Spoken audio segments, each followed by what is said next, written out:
Good afternoon. My name is Oreen Chowdhury. I am a Minneapolis City Council member representing a part of the South Side. I'm in the 12th Ward, and I'm the chair of Intergovernmental Relations. Today is February 13th, and this is another edition of the Metro Ice Out Report. We're going to continue to do these reports as long as we need to. This really started up as we have seen an unprecedented ICE occupation and invasion here in Minneapolis and throughout the state of Minnesota.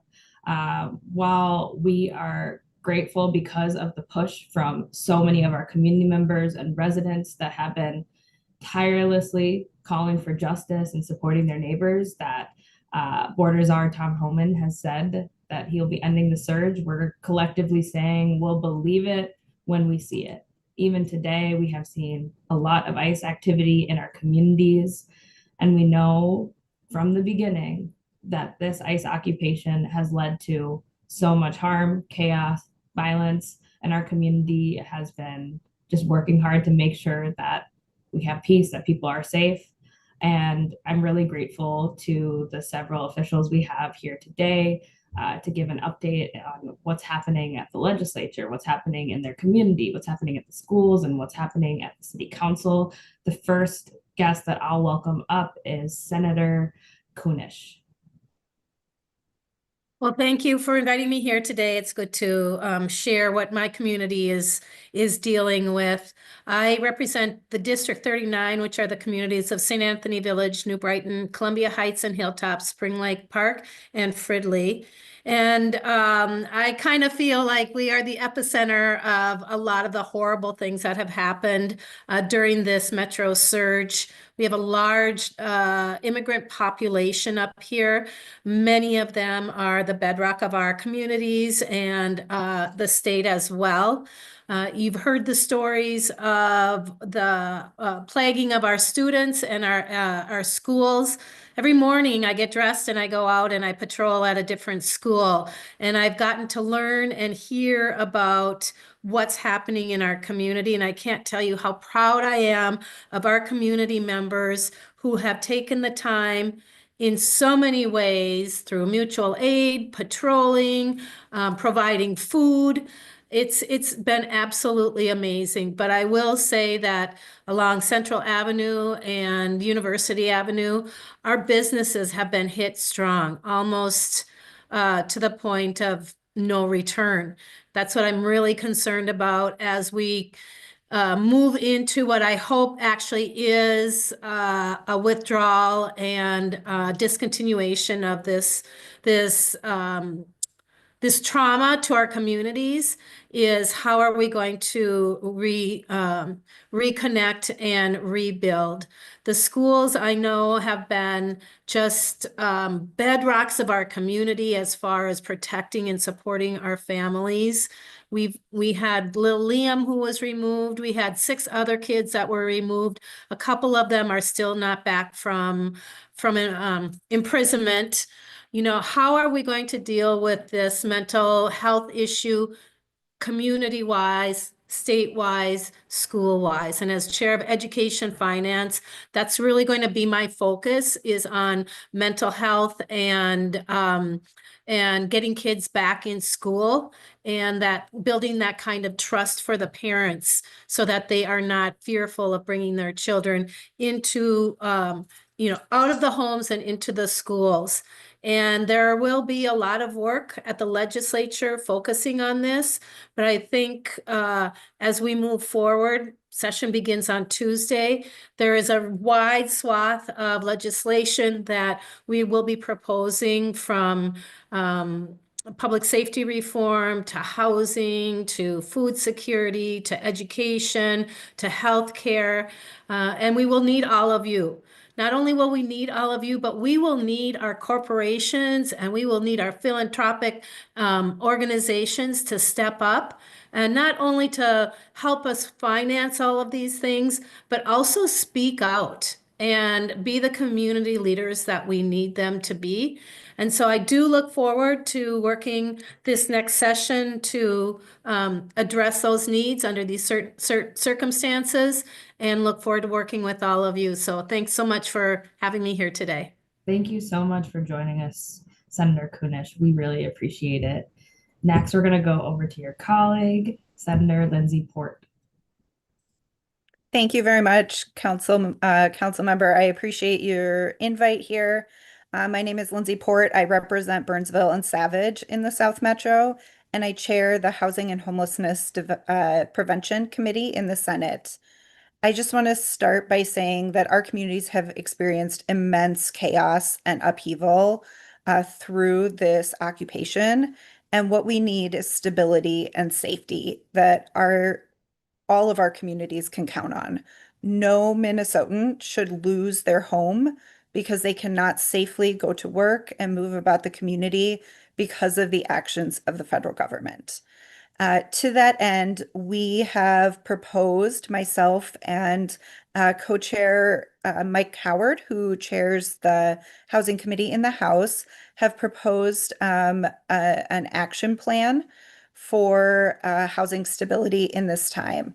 And first of all, as we continue to ask for this drawdown to happen, this end to the metro surge to happen, we are still seeing very high activity in the suburbs today. And so, want to continue to call out that our communities are not yet safe.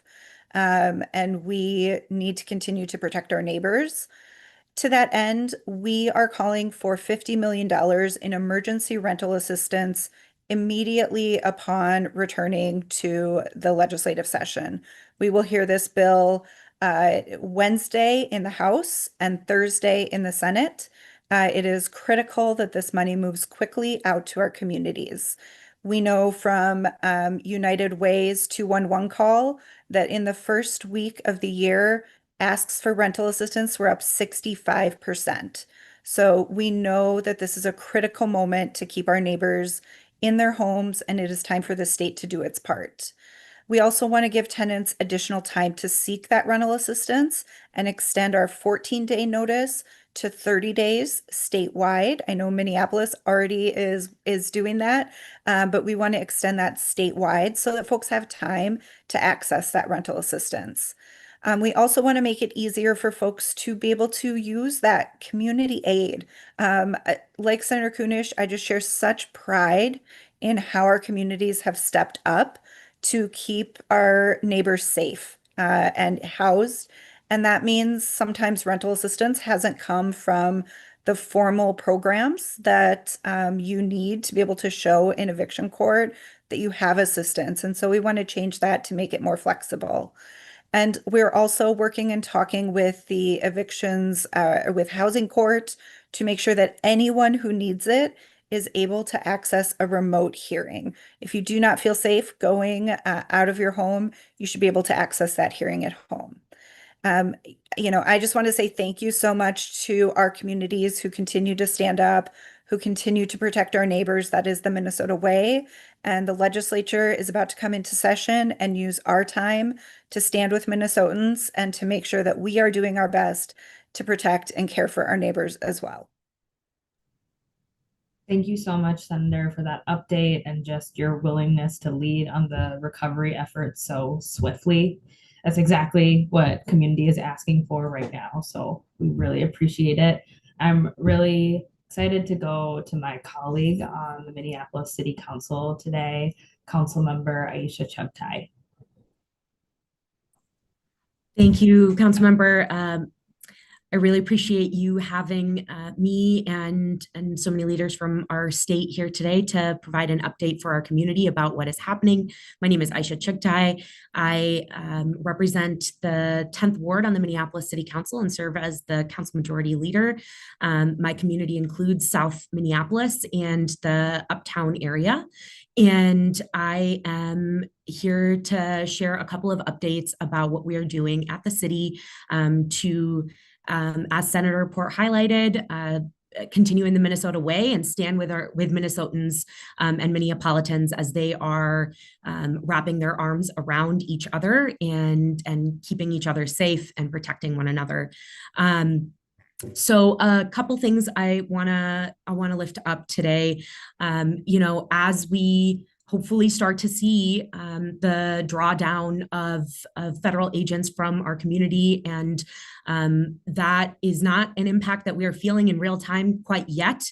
It continues to be dangerous for people to be outside where federal agents are continuing to racially profile and indiscriminately abduct and kidnap our community members, our beloved neighbors. But as we start to plan for recovery and resilience in our community at a systemic level, it's important to note that first, that recovery is going to be a long road. It's going to be a years-long journey that we are all going to go on together. The most immediate need that I continue to see every day in my neighborhood, which is a 80% renter community, is folks who have experienced a loss of income, whether it is because their place of work was shut down as a result of Operation Metro Surge, or it was the result of the significant reduction in foot traffic, loss of hours, families that are sheltering in place for their own safety and their loved ones' safety. We are seeing families that are behind on rent by a couple of months and are beginning the process of formally going through eviction court and housing court. This is the ripple effects that this is going to have on our community cannot be overstated and genuinely cannot be quantified. Our homes are our lifeline. There is no stability that a person can experience without a safe place to sleep at night. And one of the ways that we can show up for our community right now is by helping pay for people to catch up on rent so that they do not end up with an eviction on their record, permanently altering that family's trajectory and ability to access safe, stable, and dignified housing. So there are a couple ways that people can show up and be a part of this. First, the Whittier Alliance, in partnership with several other neighborhoods and community organizations, has set up a citywide rent fund for Minneapolis. Right now, they're working to raise $1.3 million to pay rent for 1,000 families in this month. And so in the description of this video, of this live stream, you will be able to find a link to contribute. It's Friday. For a lot of people, it's payday today. And so if you are able to help be a part of keeping 1,000 families in their home, I urge you and welcome you to join me in contributing to this very righteous cause. Last week, the Minneapolis City Council approved an action to invest an additional $1 million in rental assistance through Hennepin County, through Rent Help Hennepin, which works with folks who have been served their eviction court summons and helps them pay back rent, in particular for folks who are seniors, who have a disability, or minors under the age of 18 in their care. This is one of the lifelines that helps keep people in their homes. We estimate that the $1 million investment will assist about 250 families in staying in their homes, and that's a really big deal. The second thing I want to talk about is the broader economic recovery in our community. Minneapolis estimates that we have lost approximately $200 million or more in revenue over the last 6 weeks that Operation Metro Surge has terrorized our communities.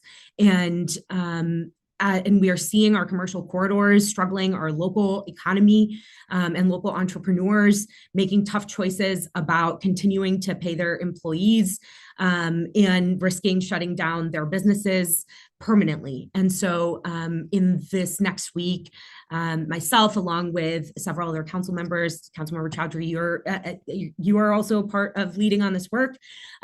We are going to be proposing investing about $5 million in economic recovery for small businesses and our commercial corridors that have been hardest hit by Operation Metro Surge. and look forward to hopefully sharing some good news in our next report this time next week that we are going to help our commercial corridors come back in this way.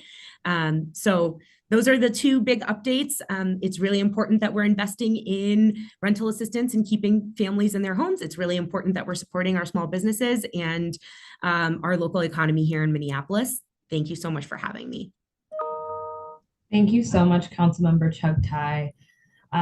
Next, I'm really grateful to be bringing on School Board Chair Colin Beachy. We know that as we are all in recovery mode, our kids, our educators, and our schools have been particularly hard hit, and it's also going to be a level of years and years of work that we're going to need to do to make sure that the cornerstone of our community, which is education, can recover. So welcome, Director Beachy. Yes, good evening or good afternoon, everyone, and thank you for that opening statement, Councilmember Chowdhury. I just really am appreciating what I'm hearing everyone talking about with the housing assistance, and that affects our families just in general. This has only kind of highlighted the urgency that we all need to be acting with on that. And to the senators, I want to thank you for going into action as quickly as you are as well. And I just want to make sure that you also please don't forget that the financial impacts that this is having on our school districts, the way that the funding formula is in terms of how we are reimbursed for our food service. We are actually losing money every day because of the thousands of students who are not able to come to school because of the conditions on the ground created by the federal government. So we are taking, I guess, the same approach that a lot of leaders are already saying. We're going to remain cautious, and we'll believe it when we see it. As I've been saying every meeting here, we just have to monitor the conditions on the ground, and that will determine some of the decisions that we're going to be making in coordination with our families. This is good news, but listen, we do understand that many families are still going to be feeling a sense of fear and anxiety. Um, I want to remind you that throughout this whole time, our schools have remained places of learning and places of care, and they will continue to be doing so throughout this entire time, throughout the rest of the school year. And so, but that fear is understood. And for those people, and I don't have a date, this news obviously just came yesterday, right? So, but we will be thinking about when it is going to be safe to start bringing our students back to school. And that's just going to have a lot of coordination with our families, because as Councilwoman Chaudhry said, this is going to have long-term effects. And so we want to make sure that everyone is safe. And if you're not ready to come back to school yet at this moment, that is okay. That is okay. We will be working with you and your family to do whatever we can to make sure that you are feeling safe and ready to come back to school. Academic supports, I want to talk a little bit about that. For many students who have missed school or who have missed the in-person, teachers I know over the next week or so, I know that there's a professional development day on Friday, and I know that there will probably be some discussions about bringing students back and while we're going to be supporting them in both their academic and emotional and well-being supports. I just want to take a look at some notes here, make sure I got everything that I wanted to talk about. This has been just very stressful, and I don't think that we as a school district could have gotten through this without the major support of our parents and of our families, and quite frankly our communities. As you said, schools are the cornerstones of our communities, and everyone just stood up and did what they needed to do, and they're still going to remain vigilant until we know for sure that this is over. We are still feeling the effects, as we said, but listen, our message is simple to everyone here. You are all welcome, and you will be safe coming back to school, and we will provide the education that it is that you need. We are continuing to work with our families, our community partners, and we're just so grateful for everything that everyone has done. I usually try and want to end this on some sort of a positive thing about just, again, together we're just so much stronger, and together we're all going to get through this. And I just, again, cannot thank enough. There just, I mean, thank you is just a word, right? But it's just, I can't express enough the gratitude I have and the pride that I have in this community of what we have done. People from all over the country are just marveling at what we have done. And it's sort of like we're just doing what we normally do. So just thank you, everyone, and let's continue to work together and hang in there. We're getting through this. Thank you. Thank you so much, Director. So there's a lot that's going on across all of our governments. We're all leaning in. Legislative session is right around the corner. We have a big city council meeting coming up Tuesday, February 17th at 9:30 a.m. We encourage community members to come. We are also at that city council meeting going to be discussing a couple liquor license renewals of two hotels that community members have shared concerns about, that community members have emailed and reached out about, just in general, all of these hotels that have been housing ICE agents nearby corridors where community members live, and also the impacts that that has happened on workers. And so I'll just put that out there.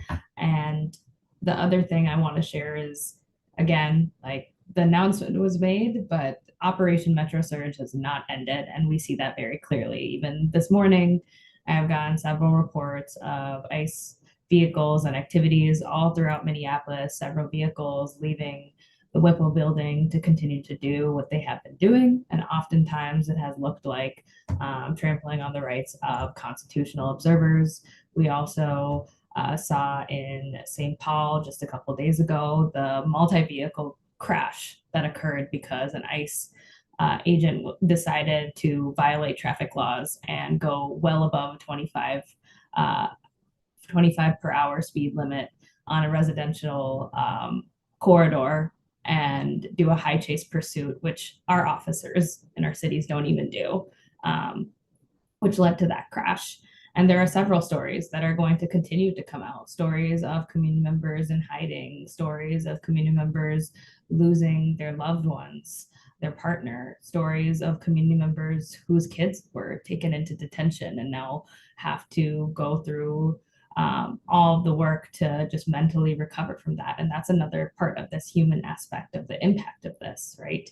There are generations of young kids and families that are now torn apart, that are going to have to rebuild, and that this was all so unnecessary and so avoidable. And there's a deep pain around that, that I think we're all trying to figure out even how to articulate.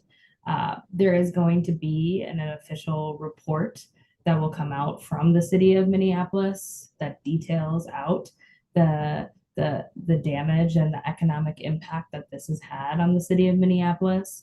I'll direct all of the media that's listening and community members that are listening on. That will come out through official city channels in the coming days, if not today. And then for those that are a part of our media, if there are any follow-up questions, please feel free to reach out to the press contact from my office, and we will direct you to get in touch with any of the leaders that spoke today. Our next Metro Ice Out report will be Monday, February 16th at noon. We're going to just keep on doing this until we no longer have to do this. Really, really grateful again to all of the leaders that came on today. We're doing this because at the core of our job, it's representation and serving our constituents and fighting for Minneapolis residents and Minnesotans. And so we'll keep on doing this. Thank you. And that's the Metro Ice Out report for today.